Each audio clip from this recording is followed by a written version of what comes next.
எல்லோருக்கும் வணக்கம். இது உங்கள் வேர்ல்ட் ரெஸ்லிங் தமிழ் சேனல். நான் உங்கள் ஆனந்த். இந்த வீடியோவில் சம் இன்ட்ரெஸ்டிங்கான ரெஸ்லிங் அப்டேட்ஸை பற்றி பார்க்க போகிறோம். ஸோ வீடியோக்குள்ளே போகிறதுக்கு முன்னாடி நம்மளோட சேனலை நீங்கள் சப்ஸ்கிரைப் பண்ணல அப்படின்னா சப்ஸ்கிரைப் பண்ணிக்கங்க. ஆல்ரெடி சப்ஸ்கிரைப் பண்ணவங்க பக்கத்தில் இருக்க பெல் ஐக்கானை கிளிக் பண்ணி ஆல் அப்படின்னு கொடுத்துக்குங்க. அதே சமயம் கீழே டிஸ்கிரிப்ஷனில் நம்மளோட வாட்ஸ்அப் டெலகிராம் சேனல் இருக்கும், அதை கிளிக் பண்ணி ஃபாலோ பண்ணி வச்சுக்கோங்க. அதில் நிறைய அப்டேட் வந்து பார்த்திங்கன்னா நான் முன்னாடியே கொடுத்துட்ருக்கேன். மறக்காமல் அதை ஃபாலோ பண்ணி வச்சுக்கோங்க. இப்போ வாங்க வீடியோக்குள்ளே போகலாம்.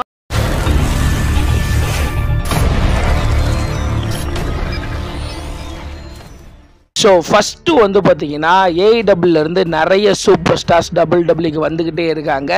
பென்டா வந்தார், ரே ஃபீனிக்ஸ், அலிஸ்டர் பிளாக்லாம் டபிள்யூல கான்ட்ராக்ட் சைன் பண்ணி அவங்க டபிள்யூக்கு ரிட்டர்ன் வர்றதுக்கு ரெடியாக இருக்காங்க. ஸோ ரெசில்மேனியாவுக்கு முன்னாடியும் ரெசில்மேனியா முடிஞ்சதுக்கப்புறமா அவங்க ரெண்டு பேர் டபிள்யூக்கு வரப்போகிற இந்த நேரத்தில் இன்னும் ரெண்டு சூப்பர் ஸ்டார்ஸ் வந்து பார்த்தீங்கன்னா ஸோ ஏஇடபிள்யூலேருந்து டபிள்யூக்கு வர போகிறாங்க. ஸோ அவங்க ரெண்டு பேர் யார் அப்படின்னு சொல்லிட்டு கேட்டிங்கன்னா ரூசேவ், அதே சமயம் பேஜ். இவங்க ரெண்டு பேருமே வந்து பார்த்தீங்கன்னா ஏஇடபிள்யூ விட்டு இப்போதைக்கு வெளியில் வந்துட்டாங்க. அவங்க ரெண்டு பேருமே வந்து பார்த்தீங்கன்னா கூடிய சீக்கிரம் வந்து பார்த்தீங்கன்னா டபிள்யூக்கு வந்துருவாங்க அப்படின்ற மாதிரி ஒரு பெரிய அப்டேட் வந்து பார்த்தீங்கன்னா கிடைச்சிருக்கு. குறிப்பாக டபிள்யூ விட்டு போன எல்லா ரெஸ்லரும் திரும்பவும் டபிள்யூக்கே வந்து பார்த்தீங்கன்னா வர ஆரம்பிச்சிட்டாங்க. குறிப்பாக இப்போதைக்கு பேஜ் அவங்க டபிள்யூக்கு வர்றது இன்ட்ரெஸ்டாக இருக்காங்க அப்படின்றத அவங்களே வந்து பார்த்தீங்கன்னா தெரிவிச்சிருக்காங்க. குறிப்பாக ரூசேவாக இருக்கட்டும், பேஜாக இருக்கட்டும், அவங்க ரெண்டு பேரும் டபிள்யூக்கு வர்றதுக்கான வாய்ப்புகள் ரொம்பவே அதிகமாக இருக்குது. அவங்க எப்போ எந்த டைமில் டபிள்யூக்கு வருவாங்க அப்படின்றத நம்ம பொறுத்திருந்து பார்க்கலாம். அதுக்கு அடுத்தபடியாக வந்து பார்த்தீங்கன்னா சிஎம் பங்கோட ரெசில்மேனியா 41 என்ட்ரன்ஸ் அப்டேட் வந்து பார்த்தீங்கன்னா இப்போ கிடச்சிருக்கு. ஸோ குறிப்பாக சிஎம் பங்கை பொறுத்த வரைக்கும் இந்த வருஷம் ரெசில்மேனியாவில் ஒரு மெயின் ஈவெண்ட் வந்து பார்த்தீங்கன்னா பண்ண போகிறாரு. குறிப்பாக ரெசில்மேனியா நைட் 1 வந்து பார்த்தீங்கன்னா சிஎம் பங்க் வர்சஸ் செத் ராலன்ஸ் வர்சஸ் ரோமன் ரிங்ஸுக்கான ஒரு ட்ரிபிள் த்ரெட் மேட்ச் நடக்க போகுது. ஸோ இதுதான் முறை சிஎம் பங்க் ரெசில்மேனியாவில் மெயின் ஈவெண்ட் பண்ண போகிறாரு. ஸோ அதில் அவருக்கு ஒரு ஸ்பெஷலான ஒரு இன்ட்ரோ கொடுக்கணும் அப்படின்னு சொல்லிட்டு டபிள்யூ அதுக்கான பேச்சுவார்த்தைலாம் நடத்திட்டு இருக்காங்களாம். குறிப்பாக சிஎம் பங்க் வந்து பார்த்தீங்கன்னா ஸோ 2011 அவர் டபிள்யூ சாம்பியன் வின் பண்ணுறதுக்கு முன்னாடி வேற ஒரு தீம் மியூசிக்கில் தான் வந்து பார்த்தீங்கன்னா டபிள்யூக்கு வருவார். 2011 ஜான்சினா கிட்ட டபிள்யூ சாம்பியன் வின் பண்ணதுக்கப்புறம் அவர் ஷாக்கிங்காக ரிட்டர்ன் வரும்போது தான் இப்போ இருக்க இந்த தீம் மியூசிக் யூஸ் பண்ணார். இது வந்து பார்த்தீங்கன்னா தனியாக ஒரு பேண்டு வந்து பார்த்தீங்கன்னா வெளியிட்ட மியூசிக்கு. இது வந்து பார்த்தீங்கன்னா கல்ட் ஆஃப் பர்சனாலிட்டி அப்படின்ற ஒரு தீம் மியூசிக் இது. ஸோ இந்த தீம் மியூசிக்கை வெளியிலிருந்து ஒருத்தவங்க கிட்ட வாங்கி சிஎம் பங்க் இத்தனை வருஷமாக யூஸ் பண்ணிக்கிட்டு இருக்காரு.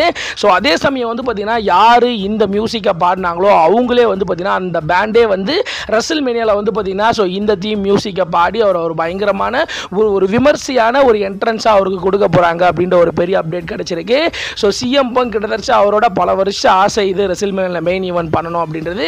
அது இந்த வருஷம் நடக்க போகுது. ஸோ அதில் அவருக்கு ஒரு பயங்கரமான ஒரு கிராண்டான ஒரு என்ட்ரன்ஸை வந்து பார்த்தீங்கன்னா டபிள்யூ கொடுக்கறதுக்கு ரெடியாக இருக்காங்க. ஸோ நீங்கள் என்ன நினைக்கிறீங்க? சிஎம் பங்க் ரெசில்மேனியாவில் மெயின் ஈவெண்ட்டில் அந்த கிராண்டாக என்ட்ரு ஆகும்போது எப்படி இருக்கும் அப்படின்ற உங்களோட கருத்தை மறக்காம கீழே கமெண்ட் செக்ஷன்ல கமெண்ட் பண்றீங்க. அதுக்கு அடுத்தபடியாக ரிக் ஃப்ளேயர் ரெசில்மேனியா 41க்கு வரப்போறாரு அப்படின்ற மாதிரி டபிள்யூ அஃபிஷியலாக வந்து பார்த்தீங்கன்னா அட்வர்டைஸ்மெண்ட் பண்ணிட்டாங்க.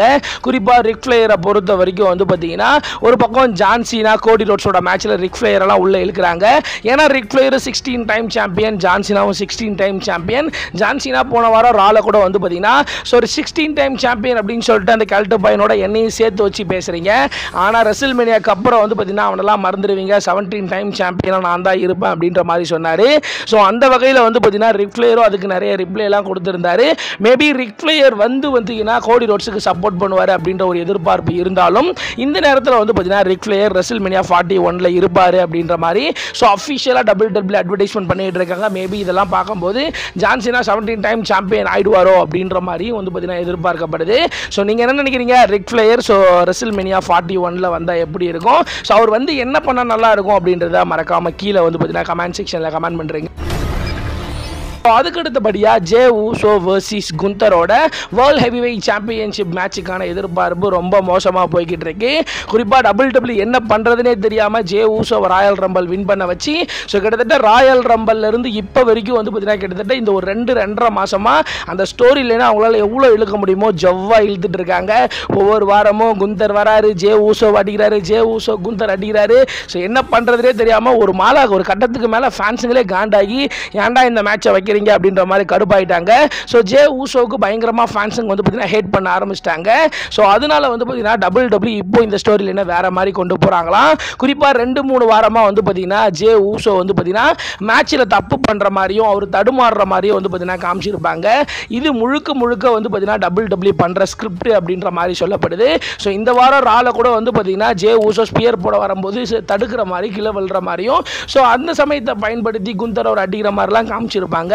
இது முழுக்க ஸ்கிரிப்ட் அப்படின்ற மாதிரி சொல்லப்படுது. இப்போதைக்கு இந்த மேட்சுக்குள்ளே வந்து பார்த்தீங்கன்னா இந்த மேட்சை இன்ட்ரெஸ்ட் ஆக்குறதுக்கு அவரோட அண்ணனை வந்து பார்த்தீங்கன்னா உள்ளே கொண்டு வந்திருக்காங்க. ஸோ ரோமன் ரிங்ஸுக்கும் ஜே ஊசோவுக்கும் நடந்த மேட்ச்சில் வந்து பார்த்தீங்கன்னா எப்படி ஜிம்மி ஊசோ உள்ளே கொண்டு வந்து ஒரு சிம்பத்தி கிரியேட் பண்ணி அந்த மேட்ச்சில் ஒரு வேற லெவல் ஒரு மொமெண்டத்தை கிரியேட் பண்ணாங்களோ ஸோ அந்த மாதிரி இப்போதைக்கு ஜிம்மி ஊசோவை இந்த ஸ்டோரி லைனுக்குள்ளே கொண்டு வந்திருக்காங்க. ஸோ ஜிம்மி ஊசோ இந்த வாரம் வந்ததோட 2-3 வாரமாக நீ சரியில்லை. ஸோ நீ வந்து பார்த்தீங்கன்னா ராயல் ரம்பல் வின் பண்ணியிருக்க, பிளட் லைனில் நீ தான் ரைட் ஹேண்ட் மேனாக இருந்திருக்க.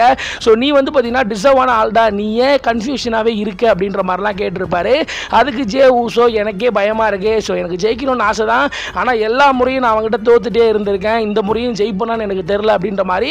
ஸோ ஜே ஊசோவை கான்ஃபிடென்ட் குறையிற மாதிரியும் அவர் வந்து பார்த்தீங்கன்னா நான் தோத்துருவேன் அப்படின்ற மாதிரி அவரை வந்து பார்த்தீங்கன்னா அவரே நம்பாத மாதிரியும் அப்போ அவரோட அண்ணன் வந்து அவருக்கு வந்து பார்த்தீங்கன்னா ஸோ உன்னால் முடியும் அப்படின்ற மாதிரி தட்டி கொடுத்து ஒரு எமோஷ்னலாக ஒரு ஸ்டோரியை வந்து பார்த்தீங்கன்னா WWE கொண்டு போகிறாங்க. இது வந்து பார்த்தீங்கன்னா எடுபடுமா என்ன அப்படின்றது so next week Monday night ரால தெரியும். நெக்ஸ்ட் வீக் மண்டே நைட் ராவை பொறுத்த வரைக்கும் ஜிம்மி ஊசோ வர்சஸ் குந்தருக்கான ஒரு சிங்கிள்ஸ் மேட்ச் நடக்க போகுது. என்ன நடக்க போகுது WWE பொறுத்த வரைக்கும் ஜிம்மி ஊசோ ஜே ஊசோ அதே சமயம் குந்தர் அவங்களோட ஸ்டோரி லைனில் WWE என்ன பண்ண போகிறாங்க. ஸோ இந்த மேட்சை ரொம்ப பெரிய லெவலில் இன்ட்ரெஸ்டிங்காக கொண்டு போவாங்களா அப்படின்றத நம்ம பொறுத்திருந்து பார்த்தா தான் வந்து பார்த்தீங்கன்னா தெரியும். அதுக்கு அடுத்தபடியாக ப்ராக் லெஸ்னர் ஒரு இடத்துல வந்து பார்த்தீங்கன்னா ஸ்பாட் ஆகிருக்காரு. குறிப்பாக ப்ராக் லெஸ்னர் நிறைய இடத்துல நிறைய ஃபேன்ஸுங்களோட ஃபோட்டோஸ் எடுத்துகிட்டு இருக்காரு. குறிப்பாக சமீபத்தில் ஒரு ஃபேன் கூட நீங்கள் WWE எப்போ வருவீங்க அப்படின்னு கேட்டதுக்கு பார்ப்போம் அப்படின்ற மாதிரி சொல்லிட்டு போனார் அப்படின்ற மாதிரிலாம் ஒரு அப்டேட் கிடச்சிருந்துச்சு. ஸோ இந்த நேரத்தில் ப்ராக் லெஸ்னரோட ஒரு வீடியோ வந்து பார்த்தீங்கன்னா வெளியாயிருக்கு. குறிப்பாக ப்ராக் லெஸ்னரை பொறுத்த வரைக்கும் ஒரு கடையில் வந்து பார்த்தீங்கன்னா நின்றுட்டு இருக்காரு. ஸோ அவர் நிற்கும் போது அந்த வீடியோவை நான் போடுறேன் பாருங்க. ஸோ இது வந்து பார்த்தீங்கன்னா நம்மளோட ஸோ இன்ஸ்டாகிராமாக இருக்கட்டும், ட்விட்டராக இருக்கட்டும், அதே மாதிரி நம்மளோட டெலகிராம் வாட்ஸ்அப் சேனலில் வந்து பார்த்தீங்கன்னா போட்டிருக்கேன். குறிப்பாக வரப்போற Monday night Raw, SmackDown, NXT எல்லா பேப்பர் வியூவும் நீங்கள் பார்க்கணும் அப்படின்னு ஆசைப்பட்டீங்கன்னா நம்மளோட வாட்ஸ்அப் டெலகிராம் சேனல் வந்து பார்த்தீங்கன்னா கீழே டிஸ்கிரிப்ஷனில் இருக்குது, அதை கிளிக் பண்ணி ஃபாலோ பண்ணி வச்சுக்கோங்க.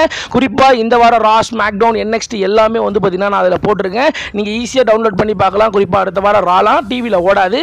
ஸோ அதனால அந்த டெலகிராம் சேனலை வந்து பார்த்தீங்கன்னா ஃபாலோ பண்ணி வச்சுக்கோங்க.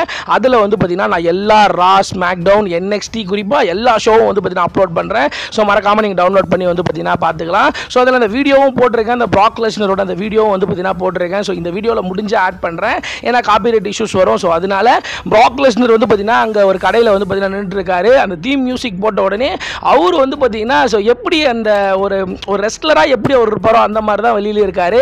ஸோ அவர் ஒரு கடையில் ஒரு பொண்ணோட வந்து பார்த்தீங்கன்னா போயிருக்காரு. ஸோ அந்த வீடியோ இப்போ எடுத்த மாதிரி தெரியல. ஸோ அதில் அந்த ஒரு பலூன்லாம் தொங்குது, அதில் ஹாப்பி வேலண்டைன்ஸ் டேலாம் போட்டிருக்கு.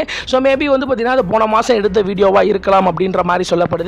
ஸோ ப்ராக் லெஸ்னர் இப்போதைக்கு வந்து பார்த்தீங்கன்னா அவங்க பொண்ணோட ஏதோ ஒரு கடைக்கு போயிருக்காரு. ஸோ அங்கே இருக்கவங்க வீடியோ எடுத்து இந்த விஷயத்தை வந்து பார்த்தீங்கன்னா ட்ரெண்ட் பண்ணுறாங்க. ஸோ இதை பார்க்கும்போது so we want Brock Lesnar அப்படின்ற மாதிரி கேட்கணும் அப்படின்னு எனக்கு தோணுது. ஸோ ப்ராக் திரும்ப WWE வந்தால் நல்லா இருக்கும். ஸோ என்னை பொறுத்த வரைக்கும் ப்ராக் இல்லை அப்படின்னு சொல்லிட்டு நான் கண்டிப்பாக மிஸ் பண்ணுறேன். ஸோ நீங்களும் ப்ராக் WWE இல்லை அப்படின்றத மிஸ் பண்ணுறீங்களா அப்படின்றத மறக்காமல் கீழே கமெண்ட் செக்ஷனில் கமெண்ட் பண்ணுறீங்க. அடுத்தபடியா Roman Reigns versus CM Punk versus Seth ராலன்ஸுக்கு நடக்க போற ட்ரிபிள் த்ரெட் மேட்ச்ல வந்து பார்த்தீங்கன்னா WWE ஒரு ஸ்டிப்புலேஷன் ஆட் பண்ண போறாங்க அப்படின்ற ஒரு பெரிய அப்டேட் கிடைச்சிருக்கு. குறிப்பா ரோமன் வர்சஸ் செத் வர்சஸ் பங்குக்கான ஒரு triple threat match WrestleMania night 1ல வந்து பார்த்தீங்கன்னா மெயின் ஈவெண்ட் நடக்கிறதுக்கான வாய்ப்புகள் ரொம்பவே அதிகமாக இருக்கு. ஸோ இந்த மேட்சுக்கான எதிர்பார்ப்பு வேற லெவலில் இருக்கு. ஒரு பக்கம் வந்து பார்த்தீங்கன்னா CM Punk நான் உங்களை கூட்டு வந்ததே நான் தான்டா, ஸோ நான் தான் வந்து பார்த்தீங்கன்னா உங்களை WWE கூட்டு வந்தேன், ஸோ எனக்கு பாடி கார்டாக தான் நீங்கள் வந்து பார்த்தீங்கன்னா ஷீல்டாக உள்ள வந்தீங்க அப்படின்ற மாதிரி ஒரு பக்கம் அவரோட தரப்புல இருந்து CM Punk பேச, ஒரு பக்கம் செத் ராலன்ஸ் அவர் பக்கம் வந்து பார்த்தீங்கன்னா பேசுறாரு. ரோமன் வந்து பார்த்தீங்கன்னா அவரோட சைட்ல இருந்து ஒரு மாதிரி பேசுறாரு. இந்த மேட்சுக்கான ஸ்டோரி வேற லெவலில் போய்கிட்டு இருக்கு இந்த நேரத்தில். ஸோ இந்த மேட்ச்ல ஒரு ஸ்டிப்புலேஷன் ஆட் பண்ண போறாங்க அப்படின்ற ஒரு பெரிய அப்டேட் கிடைச்சிருக்கு. ஸோ வரப்போற ஃப்ரைடே நைட் ஸ்மாக் டவுன்ல வந்து பார்த்தீங்கன்னா அவங்க 3 பேருக்கு ஒரு கான்ட்ராக்ட் சைனிங் இருக்கு. ஸோ என்ன மாதிரியான ஸ்டிப்புலேஷன் இருக்கும் அப்படின்ட்டு எனக்கு தெரியல. ஸோ இப்போதைக்கு இந்த மேட்ச் ஒரு ட்ரிபிள் த்ரெட் மேட்சா இருக்கிறதுனால இந்த மேட்சே வந்து பார்த்தீங்கன்னா ஒரு நோ டிஸ்குவாலிஃபிகேஷன் மேட்ச்ல இந்த மேட்ச்ல எதை வேணாலும் எடுத்து அடிச்சுக்கலாம். இந்த மேட்சை வந்து பார்த்தீங்கன்னா டிஸ்குவாலிஃபிகேஷன் அடிப்படையில் வந்து பார்த்தீங்கன்னா நிறுத்த முடியாது. ஸோ அந்த மாதிரியான ஒரு மேட்சை தான் இப்போவே இருக்க போகுது. ஸோ இருந்தாலும் WWE இதில் ஸ்பெஷலாக ஏதோ ஒரு ஸ்டிப்புலேஷன் ஆட் பண்ண போகிறாங்க அப்படின்ற ஒரு பெரிய அப்டேட் கிடைச்சிருக்கு.